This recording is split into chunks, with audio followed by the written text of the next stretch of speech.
When I got sick with Lyme disease, I was 31 years old. I'm 41 now. At the time, I was what I thought was healthy. I had no health problems.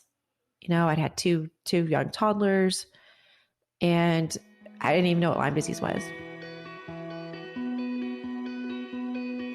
There was a moment where I was so very depressed with Lyme disease because the bacteria caused severe depression, and they infected my brain so bad. And, I had a lot of horrific symptoms, but the brain fog and the severe depression by far were some of the worst. And I remember that moment where, I just didn't want to live anymore, and I'd been feeling that way for too long because the pain was just unbearable. It was unbearable to live that way 24/7 every single second. And at that point, it'd been, almost 2 years.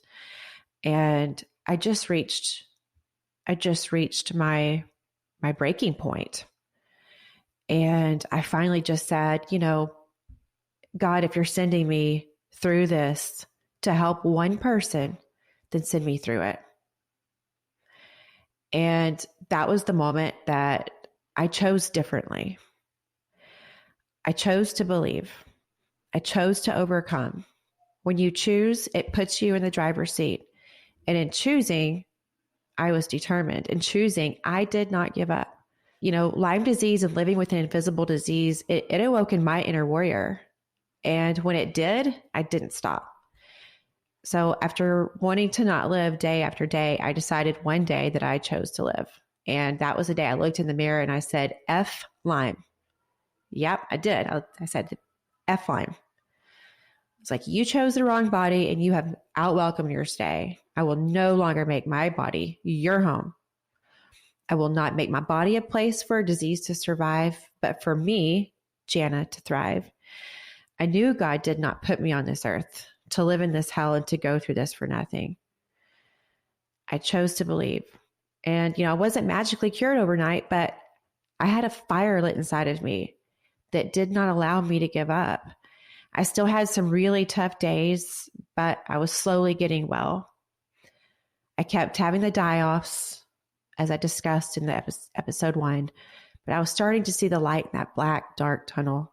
Every day I had to choose to not give in to the horrific symptoms of Lyme disease because I had to fight every single second. I just wanted to give in to the severe derealization, anxiety, panic attacks, brain fog.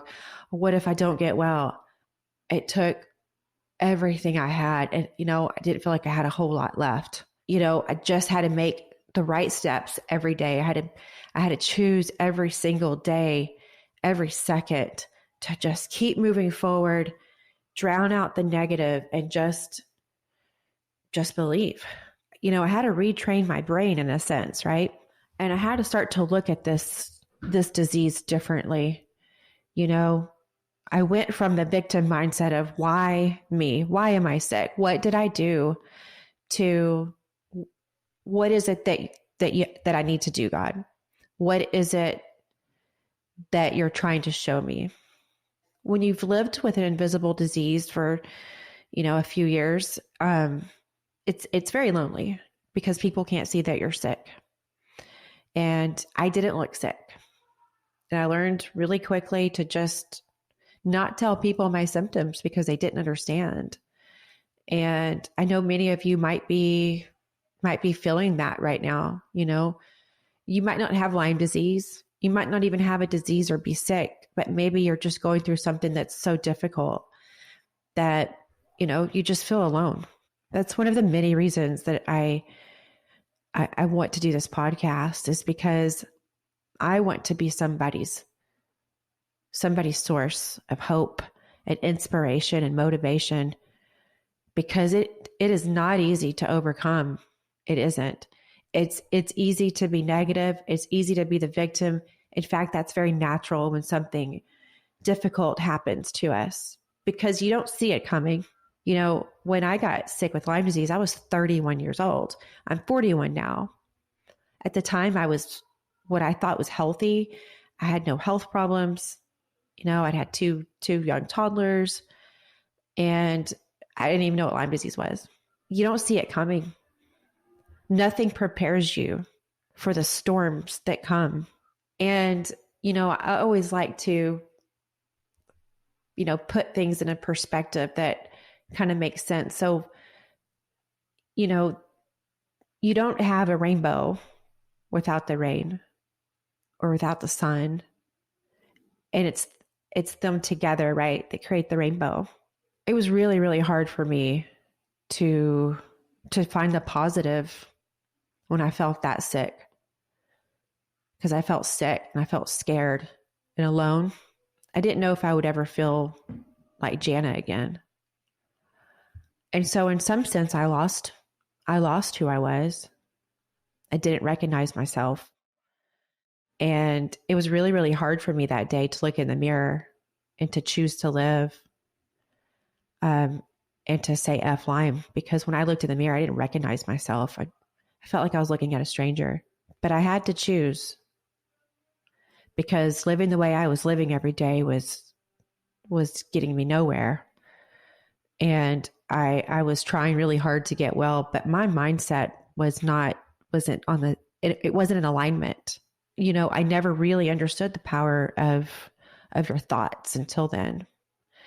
And so when I say Lyme was a blessing and a teacher for me, it was. And I never thought I would be saying I'm grateful for it, but I am. Adversity is going to come your way. It's part of life. But our perspective and how we perceive it and deal with it is everything. Adversity is your teacher. I know it doesn't make sense, right? Adversity is your teacher, because the hardest, most painful experiences that come our way, they're sent to teach us, to elevate us, to prepare us for the abundance of blessings that are coming our way. Adversity is an opportunity for you to grow, to overcome, to become who you are meant to be. And I know it sounds crazy. It does. Because one of the hardest experiences of my life is the reason I am who I am today. The reason I am sitting here doing this podcast and talking to you. But you do have to choose to learn and grow. Many people face hard and painful challenges and situations, but they don't take those experiences as an opportunity to grow. Adversity teaches you, because it all boils down to mindset. Mindset is everything. If your mindset is right, then I believe you can get through anything. It's your mindset that determines if you overcome, win, lose, grow, find your calling, stay stuck, stay sick, heal. So what do you choose to believe?